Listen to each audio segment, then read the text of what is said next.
اس کی توفیق دیں۔ اور آج 20 رمضان ہے اور آج سے مسنون اعتکاف بھی شروع ہو جائے گا۔ اعتکاف کا معنی ہے روکنا، بند کر لینا، کسی چیز کی طرف اپنا رخ موڑ لینا۔ اعتکاف 3 طرح کا ہوتا ہے، ایک واجب اعتکاف ہوتا ہے، ایک سنت اعتکاف ہوتا ہے اور ایک نفل اعتکاف ہوتا ہے۔ واجب اعتکاف یہ ہے کہ کوئی آدمی نظر یا منت مانتا ہے کہ اگر میرا فلاں کام ہوا تو میں اتنے دن کا اعتکاف کروں گا، یہ اعتکاف واجب ہے۔ سنت ایک اعتکاف جو رمضان کے آخری عشرے کے اندر جو اعتکاف ہوتا ہے، اس کو سنت اعتکاف کہتے ہیں۔ حضور صلی اللہ تعالیٰ علیہ وسلم نے پہلے عشرے میں اعتکاف کیا، پھر اس کے بعد دوسرے عشرے میں اعتکاف کیا اور پھر تیسرے عشرے میں اعتکاف کیا، لیلۃ القدر کی تلاش میں رمضان کا پورا مہینہ اعتکاف کیا۔ پھر ساری زندگی حضرت ابو ہریرہ رضی اللہ عنہ کی روایت ہے، کان النبی صلی اللہ علیہ وسلم یعتکف فی کل رمضان 10 ایاما، کہ حضور صلی اللہ تعالیٰ علیہ وسلم ہر رمضان میں آخری 10 دن اعتکاف کرتے تھے۔ جس دن حضور صلی اللہ علیہ وسلم کا جس سال وصال ہوا، اس سال آپ صلی اللہ تعالیٰ علیہ وسلم نے 20 دن اعتکاف کیا، کہ بیچ میں بیماری کی وجہ سے 10 دن اعتکاف نہیں ہو سکا تھا، تو آخری سال جس سال آپ صلی اللہ تعالیٰ علیہ وسلم کا وصال ہوا، اس سال آپ صلی اللہ تعالیٰ علیہ وسلم نے 20 سال اعتکاف کیا، اور یہ ہے سنت اعتکاف۔ اور ایک ہوتا ہے نفلی اعتکاف۔ نفلی اعتکاف کے لیے نہ دن مقرر ہے نہ وقت مقرر ہے۔ جب مسجد میں آئے اعتکاف کی نیت کر لیں، نویت الاعتکاف ما دمت فی۔ یہ نفلی اعتکاف ایسا اعتکاف ہے کہ بندہ ساری زندگی معتکف رہ سکتا ہے، ساری زندگی اعتکاف۔ جب مسجد میں آئے اعتکاف کی نیت کر لیں، جب مسجد میں آئے اعتکاف کی نیت کر لیں۔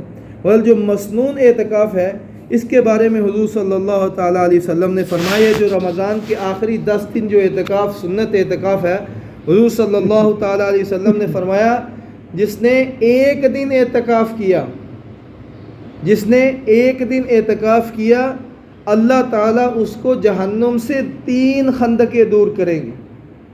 جس نے ایک دن کا اعتکاف کیا، وہ جہنم سے 3 خندقیں دور ہو جائے گا، اور ایک خندق کا فاصلہ زمین سے آسمان تک، اور ایک خندق کا فاصلہ مشرق سے مغرب تک ہے۔ تو ایک دن کا، اور جس نے 10 دن کا اعتکاف کیا۔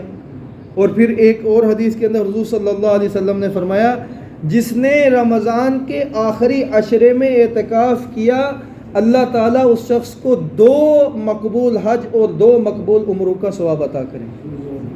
رمضان کے آخری عشرے کے اعتکاف 2 مقبول حج اور 2 مقبول عمروں کا ثواب اللہ تعالیٰ اس کو دیں گے۔ اور پھر یہ سب سے بڑی بات ہے کہ ایک دن کا اعتکاف آدمی کو جہنم سے 3 خندقیں دور کرتا ہے، اور ایک خندق کا فاصلہ زمین سے آسمان تک ہے۔ اور اس سے بڑھ کر اللہ کا قرب نصیب ہوتا ہے، اللہ کا تعلق نصیب ہوتا ہے، فرشتوں کی ہم نشینی نصیب ہوتی ہے، اور معتکف یہ اللہ کا مہمان ہوتا ہے، اور مہمان کا اکرام کرنا تو ویسے ہی واجب ہوتا ہے، تو اس کا اعزاز اور اکرام معتکف کا اللہ تعالیٰ کرتے ہیں۔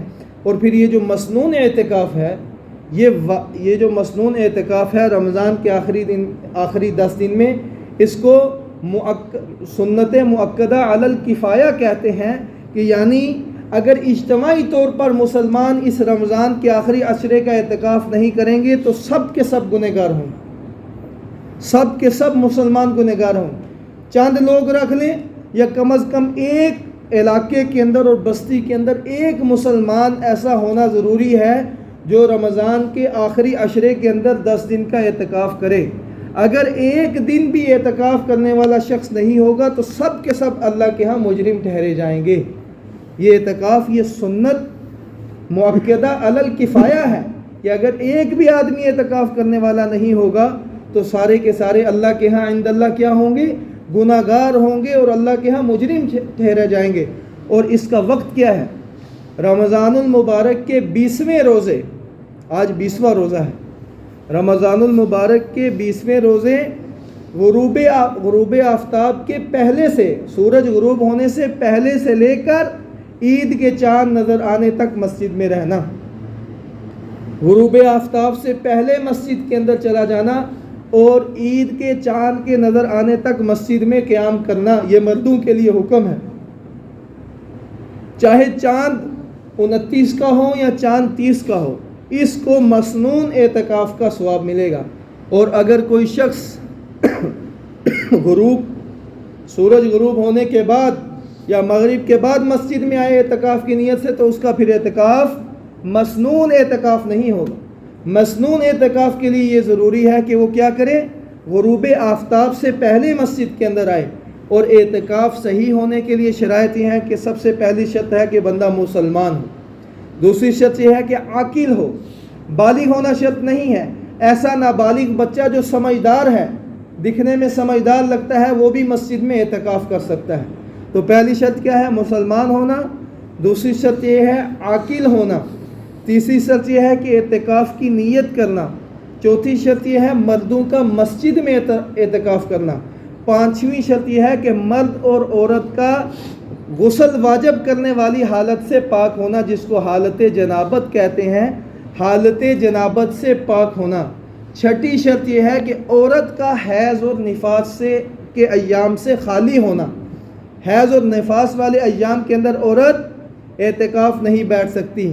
ساتویں شرط سنت اعتکاف کے لیے یہ ہے کہ معتکف کا روزے سے ہونا، معتکف کا روزے سے ہونا یہ شرط ہے۔ نفلی اعتکاف کے لیے روزہ شرط نہیں ہے، لیکن یہ جو مسنون اعتکاف ہے اس کے لیے روزہ رکھنا بھی شرط ہے۔ اگر کسی شخص نے اعتکاف کے دوران روزہ نہ رکھا یا اس کا روزہ ٹوٹ گیا، روزہ نہ رکھ سکا یا روزہ ٹوٹ گیا، تو ایسے شخص کا اعتکاف بھی ٹوٹ جائے گا، مسنون اعتکاف بھی ٹوٹ جائے گا، اور اس دن کے اعتکاف کی قضا بھی ایسے شخص کے اوپر واجب ہوگی۔ اس لیے اس بات کا اہتمام کرنا اور سمجھنا، اگر کوئی شخص روزہ نہیں رکھ سکا یا پھر اس کا روزہ ٹوٹ گیا تو اس کا مسنون اعتکاف بھی ٹوٹ جائے گا، ایسے شخص کے اوپر اپنے اعتکاف کی بھی قضا کرنا ہوگی۔ اور اعتکاف کے لیے ایک ضروری شرط اور اعتکاف کو فاسد کرنے والی چیز یہ ہے کہ بغیر ضرورت کے مسجد سے باہر جانے سے اعتکاف فاسد ہو جاتا ہے۔ ایک منٹ کے لیے بھی جو مسجد شرعی ہے، جو مسجد کا حصہ ہے، یہ ہمارے سامنے جتنا بھی مسجد کا حصہ ہے، مسجد سے بغیر ضرورت کے باہر جانے سے اعتکاف فاسد ہو جاتا ہے، اعتکاف ٹوٹ جاتا ہے، سوائے حاجت کے۔ اب چاہے وہ حاجت طبعی ہو یا حاجت شرعی ہو۔ حاجت طبعی کیا ہے؟ پیشاب ہے، پیشاب کرنا ہے، پخانہ کرنا ہے، استنجا کرنا ہے، وضو کرنا ہے، یا پھر غسل، واجب غسل، اگر کسی کو احتلام ہو گیا ہے تو اس پر غسل واجب ہے، تو ایسے شخص کے لیے مسجد سے باہر جانا ضروری ہے، یہ حاجت شرعی ہے۔ اور قریب ترین بیت الخلاء استعمال کرنا چاہیے۔ بیت الخلاء میں رش ہے تو پھر باہر کھڑے ہونے کی اجازت ہے، لیکن قضائے حاجت سے فارغ ہو کر فوراً مسجد میں آنے کی اجازت ہے، وہاں باہر کھڑے حکم ہے، وہاں باہر کھڑے ہونے کی اس کی اجازت نہیں ہے۔ اور حاجت شرعی کیا ہے؟ اگر کسی مسجد میں جمعہ نہیں ہوتا تو پھر دوسری مسجد میں جمعے کے لیے جا سکتا ہے۔ یا آج کل تو اذان والا مسئلہ ویسے ہی ختم ہو گیا، مساجد کے اندر ہی سپیکر کی جگہ بن گئی ہے، مساجد کے اندر ہی اذان ہوتی ہیں، تو جمعے کے لیے جانے کی اجازت ہے، اس کو شرعی حاجت کہا جاتا ہے۔